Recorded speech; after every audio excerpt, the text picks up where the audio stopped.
Joining me now is David Strom. He's the associate editor over at Hot Air. Always good to have him. David, good to talk to you today, sir. Good to talk to you, and I'm just amazed at the list of guests that you have. I feel honored to be among them. Well, we're always so honored to have you. So David, the president of the United States, it really is. This is, he's been president before, but it wasn't like this. I mean, he's coming out, both barrels blazing, and he's being very transparent to the point that he feels like, he seems like he's pulling out all the stops. Well, I mean, if you think about what presidents in the past or candidates of in the past have said versus what they have done, I mean, the press actually complained that they didn't see Obama. They didn't complain that much about Joe Biden because everybody knew that he was a vegetable anyway.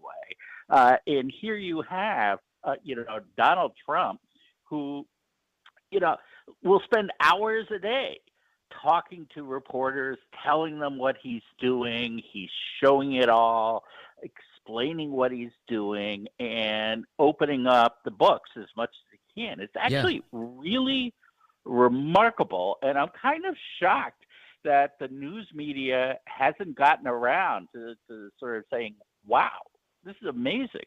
Well, the funny thing is that the reason that they don't want to say that out loud, they do like it. They love that they have so much more access to Trump. But they don't want to admit it for a couple of reasons. But one of them is that they enjoy the fame that they derive out of fighting with him. So the last thing they want to do is pay him a compliment for the access. But boy, they love the access because that's how they can become more famous. Yeah, well, Trump loves the camera and the camera loves him. The thing is that the news media, their business model has been forever to be aligned with not the people in power as so much the permanent people in power. The elected officials are one thing, but they want to be cozied up to the transnational elite types, the World Economic Forum types, and the permanent bureaucrats, the people in the intelligence community go back and forth and do the leaks. And so, they have this problem. Trump is the antithesis of that.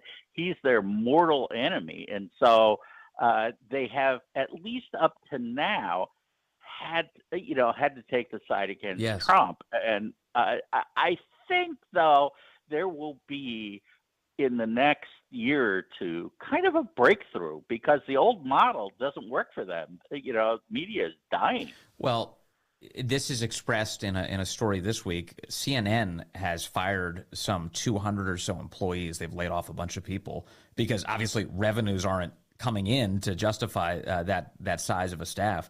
And additionally, one of the most famous White House antagonists, Jim Acosta, has been moved to what they're calling the Siberia of cable news. They're putting him at midnight, like right in the middle of the night when nobody's watching. And apparently there's some reporting now that Acosta is contemplating leaving CNN entirely. I mean, if that little story doesn't tell you everything about the failed model the media has been using against Trump, I don't know what will. Yeah, and if you flip it around, who are the people who are rising to the top? It's the Barry Weisses, the Free Press, Tucker Carlson, people who are carving out a niche based upon a brand. And that brand is absolutely 100% misaligned with the one that the mainstream media has. They are the anti-mainstream, or I call them the Pravda media.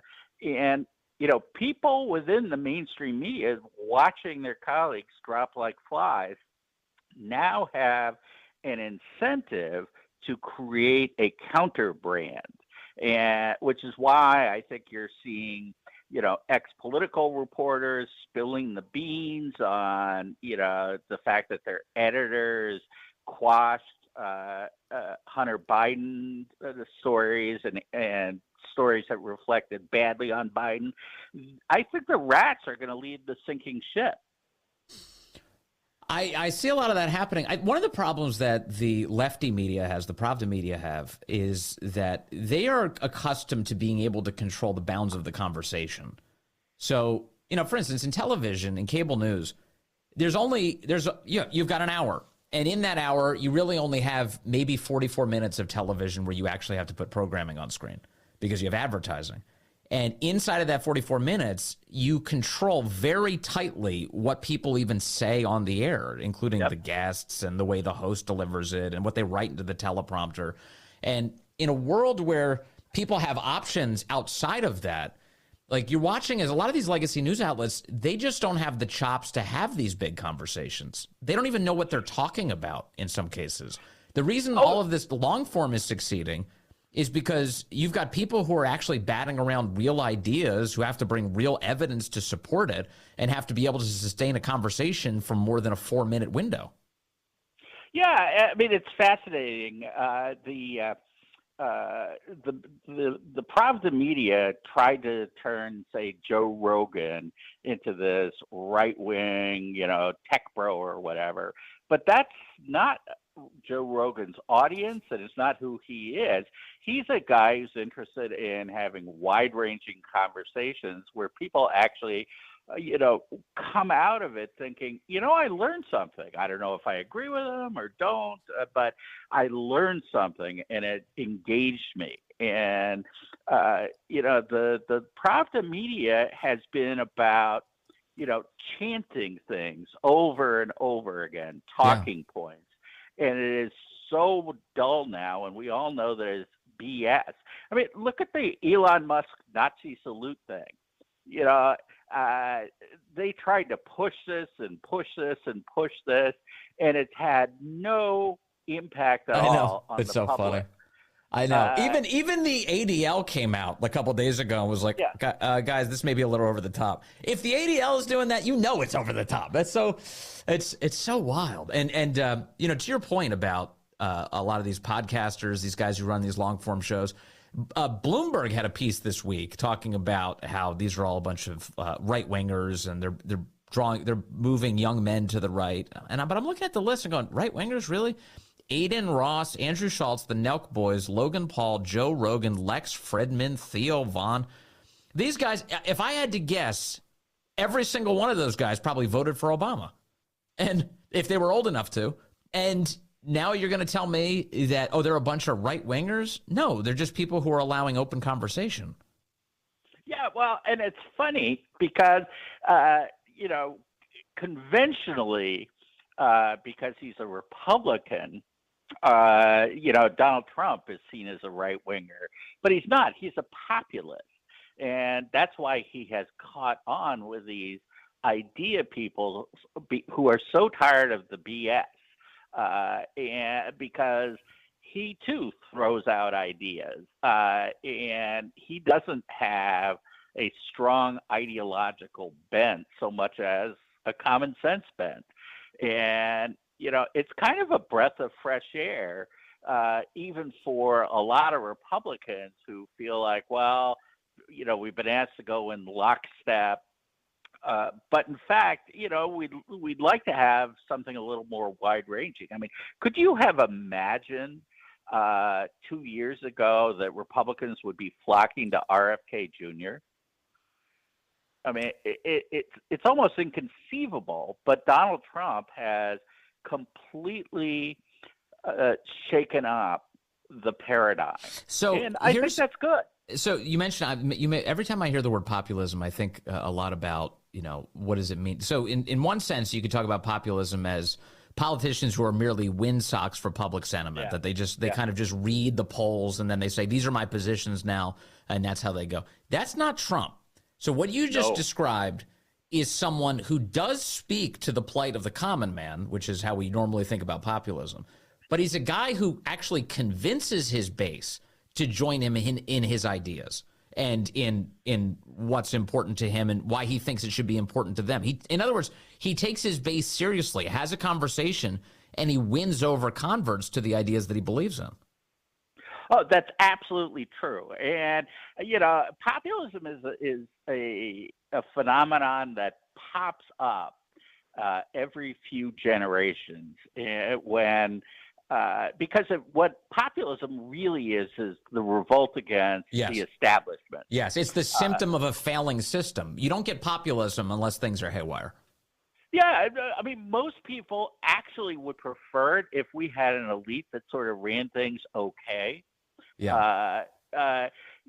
Because if you have to actually spend all your time worrying about politics and policies, you aren't able to do other things in your life. And most of us want to spend time with our families, our jobs, our hobbies. And, it happens when you look around and you realize that the people who are running things are interested in screwing you. And so you get a populist revolt. Right. And when it succeeds, at least in a place like the United States, people go back to being relatively indifferent about politics. And people like you and me get frustrated by that. But that's actually pretty healthy. Yeah, totally. And this is one of those moments where we're all collectively rattling the cage of the ruling class and forcing them to pay attention. And that's why, President Trump, I think, really has succeeded in a big way here. I am marveling at the transparency. I think, just on this last issue, this JFK, MLK, RFK transparency that the president has promised, and we'll see. There's going to be obviously resistance even within this administration to releasing all of the details of all of those assassinations. But man, I really hope they do. Open the books. I am of the opinion, David, at this point, that I don't think Americans can be surprised by anything. I think we are so accustomed to chaotic news being delivered to us. In some sense, we're sort of numb to it. But the other piece is we're adults, and if we can restructure the priorities around treating citizens once again as if they're in charge, because they are, then we're headed in a very healthy direction. Yeah, the fear of telling people the truth. What are we, 60 plus years since that happened? The fear of telling the truth about what happened in the 60s tells you everything you need to know about the establishment. And I'm not saying that I know that the CIA did it or any. I actually think the Cubans did it. But this idea that the American public can't handle the truth is exactly the problem. What we know is that the people in charge actually can't handle the power. That's how we get Anthony Fauci, someone who thinks he knows better than us how we should live our lives. Mm-hmm. And it's proven to be a complete failure, and worse than that, horribly destructive. I mean, I firmly believe Anthony Fauci funded the research that killed 20 million people, and they've just covered it up. Yeah. And I think actually most people have figured that out. Yes. I mean, what would Biden pardon him for if not that? Yeah. Yeah. To 2014, that's when they banned gain of function research. So it's basically an admission that, we funded this. Well, one more piece of news on Anthony Fauci. Donald Trump today, President Trump, has stripped him of his taxpayer-funded security detail, long overdue, which means he is now protected by just as much taxpayer-funded security as I am, which is great. That's a great corrective. Hey, David Strom over at Hot Air, always good to talk to you, sir. Thank you.